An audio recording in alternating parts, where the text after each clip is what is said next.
Hi, seventh graders. Mrs. Sedlacek here. I am going to be taking you through the lesson on forms of poetry and drawing conclusions. And then after that, I'm going to be taking you through your assignment that you'll be completing over these skills, which will be poetry collection number 1. And then we will be looking at your documents where you will have the option of how you would like to write your first poem. So first, we're going to be going through these slides, which you should also have access to on Google Classroom. But I'm going to be talking you through them on here. All right, so forms of poetry is our first part, which forms of poetry are the same things as types of poetry that we will be looking at throughout this unit. We will be reading them and writing them. Our first form is lyric poetry, which is poetry that expresses the thoughts and feelings of a single speaker. And often you will see highly musical verse with it. So whenever you hear music or look at songs, these would be a form of lyric poetry. Also, they can rhyme or they can be in free verse. So free verse meaning there's not a specific pattern to it, but rhyming, you would have a rhyme scheme, which we will be talking about more throughout the unit. We also have the example on here, who has seen the wind. Concrete poems would be the second form that we're looking at today. It is a type of poem that is shaped to look like whatever it's talking about subject. And the poet or yourself, if you're going to write one of these, you will arrange the lines to create a picture on the page. Sometimes it can be in the shape of the object, or sometimes it could be in the shape of something that the object does, like an action that they do. So, for example, on the slide, we have the snowman, and the poem is called The Guardian. And then they have the words of the poem flowing in the shape of the snowman. And our third form that we're looking at today is haiku. Haiku is a type of poem that has 3 lines, and it's Japanese verse. The first and the third lines will have 5 syllables, and the second line will have 7 syllables. So it will go 5, 7, 5. And most often, these are about nature. So we have our example here: seeking warm refuge, creatures hide in snow shelters, winter's wrath delayed.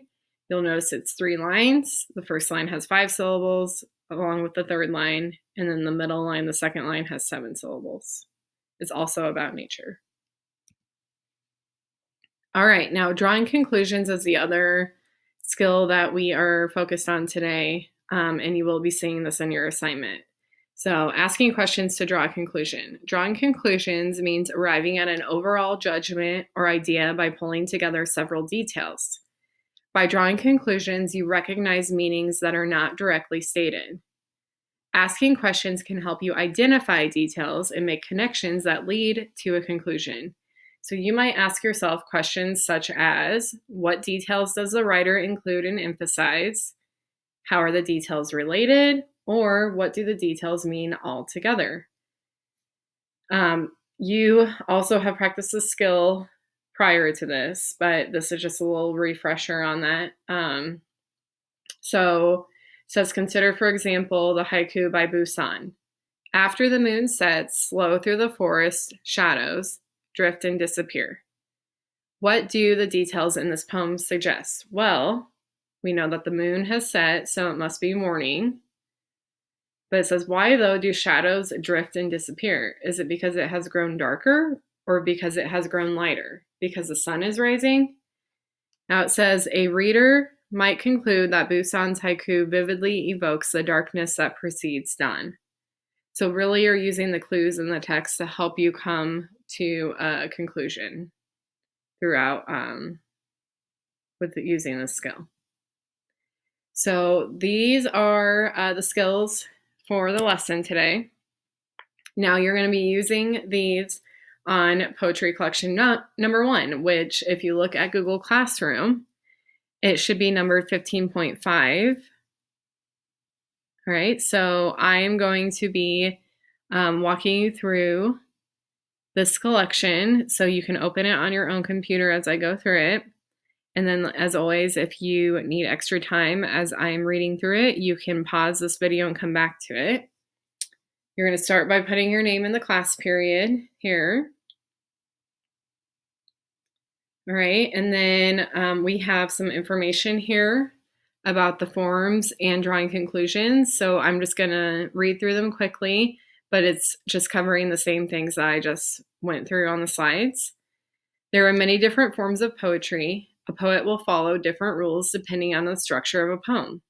These are the three forms represented by the poems in this collection. So a lyric poem expresses a poet's thoughts and feelings about a single idea or idea in vivid musical language. In a concrete poem, the poet arranges the letters and lines to create a visual image that suggests the poem's subject. Haiku is a traditional form of Japanese poetry that is often about nature. In a traditional haiku, the first line always has 5 syllables, the second always has 7 syllables, and the third line always has 5 syllables. Now, reading, asking questions to draw a conclusion. Drawing conclusions means arriving at an overall judgment or idea by pulling together several details. By drawing conclusions, you recognize meanings that are not directly stated. Asking questions can help you identify details and make connections that lead to a conclusion.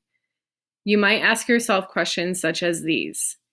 What details does the writer include and emphasize? How are the details related? What do the details mean altogether?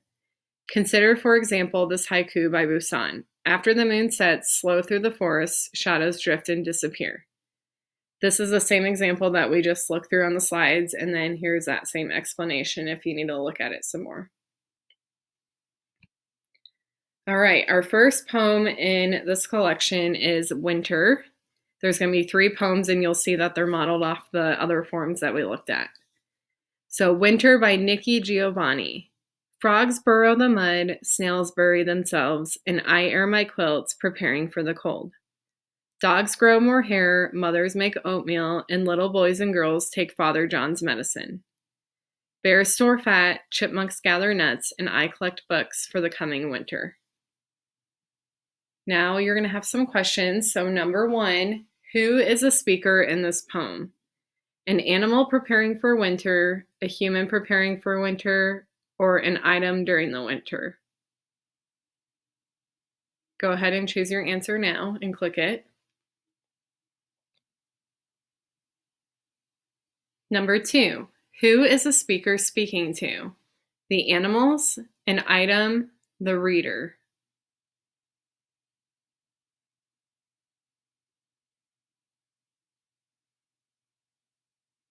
Number 3, how does the punctuation impact this poem?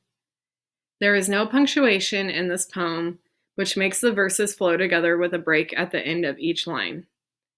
The punctuation in this poem makes the reader have to pause at the end of each line, or there is no punctuation in the poem, which makes it so that the verses do not flow together.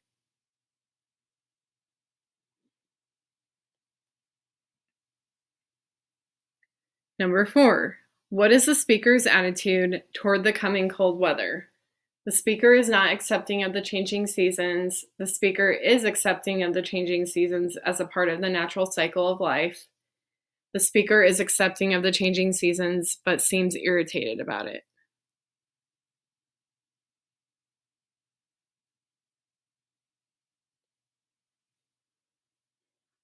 Number 5, what is the form of this poem?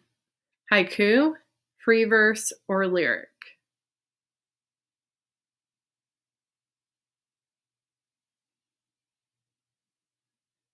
Number 6, what is the overall theme or topic of this poem? Life, love, nature, or death?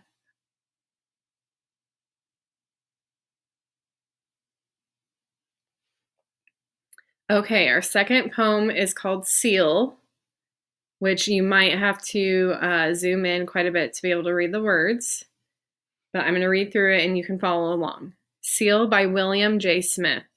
See how he dives from the rocks with a zoom. See how he darts through his watery room, Past crabs and eels and green seaweed, past fluffs of sandy minnow feed. See how he swims with a swerve and a twist, a flip of the flipper, a flick of the wrist. Quicksilver quick, softer than spray, down he plunges and sweeps away. Before you can think, before you can utter words like dill pickle or apple butter, back up he swims past stingray and shark, out with a zoom, a whoop, a bark. Before you can say whatever you wish, he plops at your side with a mouthful of fish. Now, here are your questions about seal. Number 7, look at lines 12 to 13 of the poem. Which words contain an example of alliteration? So we would have to come back up here, count down the lines till you find 12 and 13, read through those lines again, and then answer this question.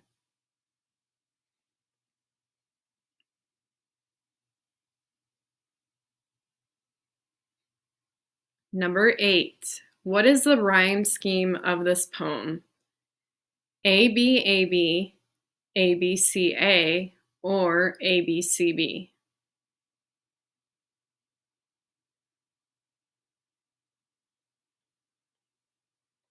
Number 9, what is the point of view of this poem? First person, second person, or third person?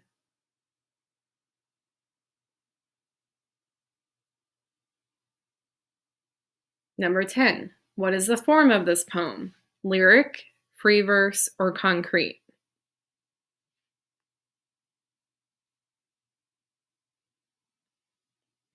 Number 11, how does the shape impact this poem? It is in the shape of a seal that it is describing. It mimics the shape of the swimming seal that it is describing, or the shape does not impact the poem.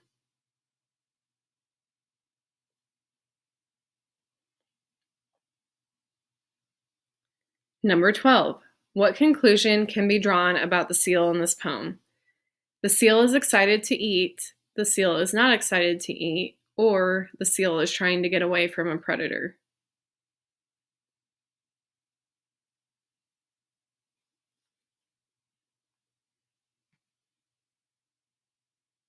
All right, our third poem in this collection is called Haiku by Busan, and there's going to be 3 haiku in this collection of poems here that I'm going to read through.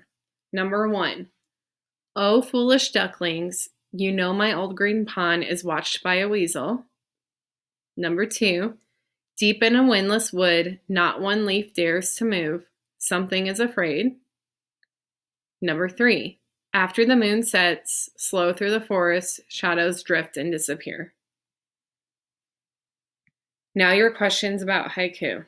Number 13, how does the punctuation impact these poems? It lets the reader know where and how long to pause, and it impacts the flow of the poem. It does not tell the reader where and how long to pause, and it does not impact the flow of the poem.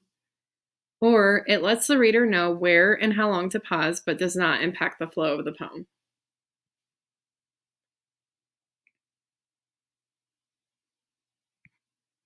Number 14, what is similar between the settings of these 3 haiku poems?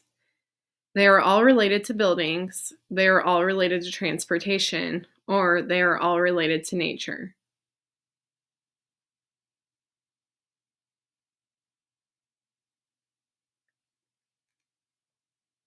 Number 15, in the first haiku by Busan, what does the poet seem to expect will happen?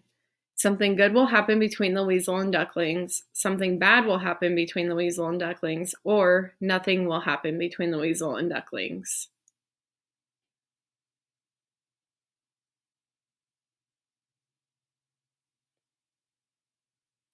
Number 16, the 3 poems by Busan are haiku. How do you know this? There are 3-line poems about love. They are 5-line poems about life. They are 3-line poems about nature. Once you answer this question, you can hit submit on this form, and you should receive your score along with the correct answers if you missed any, and answer feedback that will provide you with some further explanations of the correct answer choice. So make sure you read through all that feedback because it will help you to understand since you are not here in class with us. All right, so then after you're done with this, you are going to be opening 15.6, which is where you will write your own poem. It'll be your first poem that you write for this unit. Now, there are two options for what you can write. You can either write on this document, which is where you would write a haiku, lyric, or concrete poem, which are the three poems that we went through today. If you don't like that, then there's another option. So I'm going to talk through this, and then I'll show you the other document that should be posted on 15.6, and then you can choose which one you want to write. Like I said, if you choose this document, you would be writing either a haiku, lyric, or a concrete poem. All right, you will be writing your own poem based off of the requirements of the form of poetry that you choose. So you might have to go back to those slides that we went through. You may also choose to write about any of the themes of poetry, so life, nature, love, or death. But remember, if you're writing a haiku, it has to be about nature, and you must write a collection of 4 haikus to total 12 lines. All right, so you would have 4 groups of 3 lines. They can be separate haikus, or they could be 4 that flow together with the same subject.